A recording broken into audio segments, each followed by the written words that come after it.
Salut les petits calamars. Dites-moi, est-ce qu'on vous a déjà dit que vous étiez essentiel à la cuisine? Notamment lorsqu'il faut faire des petits beignets croustillants. Ah bah quel accueil, à peine arrivé on se fait bouffer chez toi. Et d'ailleurs on peut pas voir ta tête? Ah oui, pardon, je me suis un peu emballé. En fait, si je vous parle de beignets, c'est parce que ça me rappelle un peu la forme d'un gâteau. Un peu comme... Il est dans le mauvais sens, comme un donut quoi en fait. Et les donuts, bah écoutez, est-ce qu'il y a un débat à avoir sur le fait que ça soit bon, moelleux?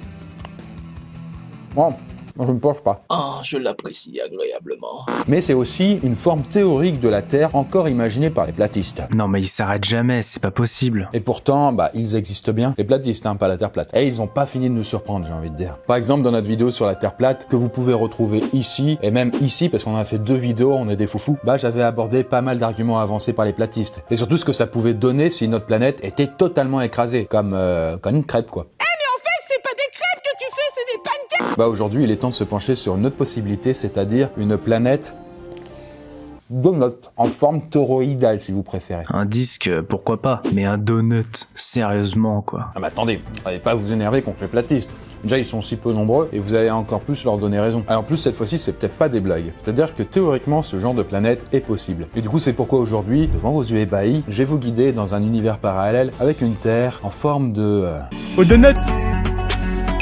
Et du coup, si la Terre était apparue sous cette forme, excusez-moi, c'est un peu gênant de manger en parlant. Du coup, si la Terre était apparue sous cette forme, est-ce qu'elle serait habitable? Et si oui, la vie serait-elle identique à celle qu'on connaît? Est-ce qu'on ressentirait même la gravité? Est-ce que le paysage serait différent? Enfin, plein de questions auxquelles on va répondre en 360 secondes. Bon, admettons qu'à sa création, il y a environ 4,5 milliards d'années, la Terre ait pris la forme d'un donut, c'est-à-dire d'un cercle épais dont le centre serait un immense trou. Ça me donne faim tout ça. Ce serait possible de la manger? Ah non, non. Par contre, non, on ne mange pas dans mes vidéos, c'est une question de respect. Hein. Bon, on parle aujourd'hui, vous me paraît quand même, mais vous voyez que quelqu'un généralement que les astres pourraient avoir une forme de donut ailleurs dans le système solaire. On communique dans le respect, Mais sinon, comment ils seraient apparus ces donuts stellaires? Eh bien, bonne question. Ils seraient possiblement nés des suites d'une collision entre 2 planètes, en s'éclatant l'une contre l'autre, un peu comme 2 rugbymen un peu hargneux. Bonjour. Les 2 astres auraient formé ce qu'on appelle des synestia. Des quoi? Des synestia, ou des synesties, si vous préférez.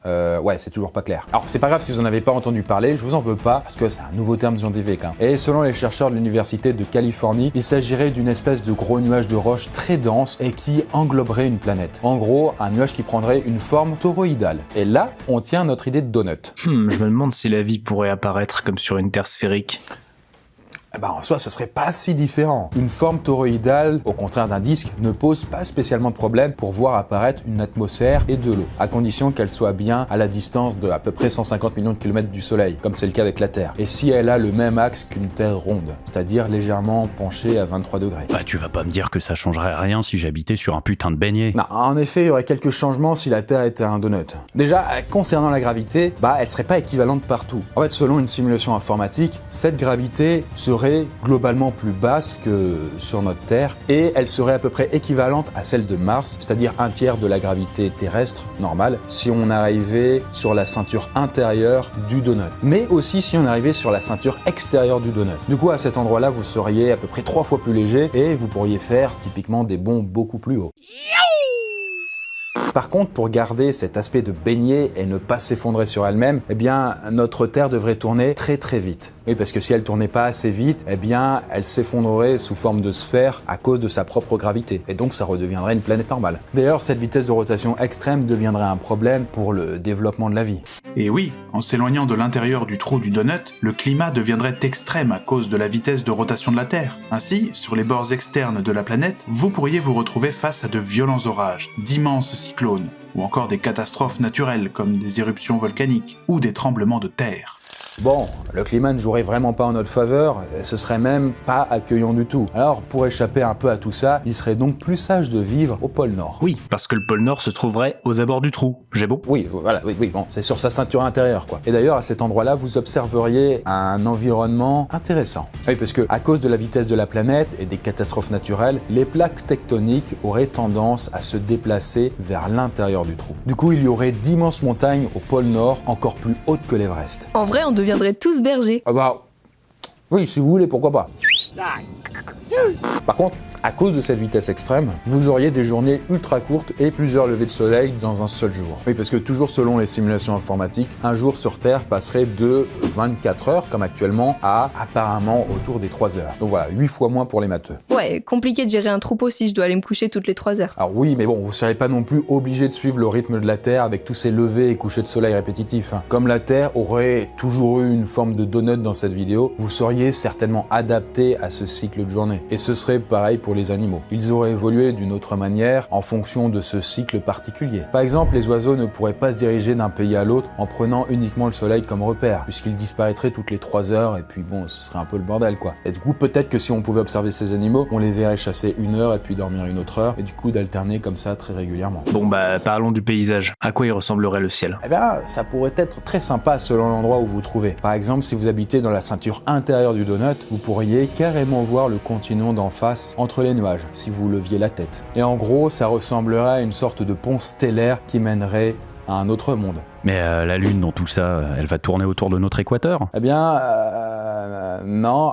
Figurez-vous que la Lune aurait de grandes chances d'être attirée directement dans le trou du donut. Alors oui, ça pourrait paraître bizarre, mais elle pourrait avoir 2 comportements totalement différents dans ce genre de situation. Notre unique satellite pourrait être attiré dans le trou de la Terre à cause de la force gravitationnelle de notre planète. Mais 2 hypothèses seraient envisageables dans ce scénario. Il serait tout d'abord possible que la Lune se mette à faire un 8 autour de la Terre, en passant et en repassant dans le trou grâce à la force gravitationnelle. Il se pourrait également qu'elle reste simplement au centre du trou en allant de haut en bas. Voilà, donc si vous habitiez du coup dans la ceinture intérieure de la Terre, en plus de voir ce pont dans le ciel, vous pourriez apercevoir la Lune plus près que vous ne l'auriez jamais vue. Par contre, ne croyez pas que ça donnerait des conditions de vie agréables, parce que si la Lune oscillait de bas en haut sans cesse, ou si elle faisait des loopings autour de la Terre, les marées pourraient carrément devenir des tsunamis. Tout ça sans parler du fait que si la Lune venait percuter notre donut, ce serait un cataclysme inouï, donc voilà. Ouais bon, ce serait vraiment pas la belle vie d'habiter sur une planète donut, hein. C'est difficile à estimer, franchement, quand même. Il est possible, malgré tout, que contrairement à d'autres scénarios apocalyptiques, là, nous puissions nous y adapter. En vrai, il pourrait y avoir aussi pas mal de choses intéressantes en vivant là-dessus. En tout cas, ce serait sympa de pouvoir visiter tout ça. Après, ce serait probablement un monde instable, et avec une lune, eh bien, ça tarderait pas à signer notre apocalypse. Mais puisqu'on est dans les suppositions alambiquées, s'il n'y avait pas eu la lune, est-ce qu'on aurait peut-être pu créer une station spatiale au centre du trou ? Et bien voilà la poissille pour cette vidéo rondement menée. Non mais non, merde, Chris, ça fait 3 fois que tu l'as fait cette vanne. Ah pardon, autant pour moi, j'ai la mémoire un peu courte alors. Putain, change de disque un peu. Ouais, écoute, je sais pas quoi te dire, du coup je pars, je m'en vais.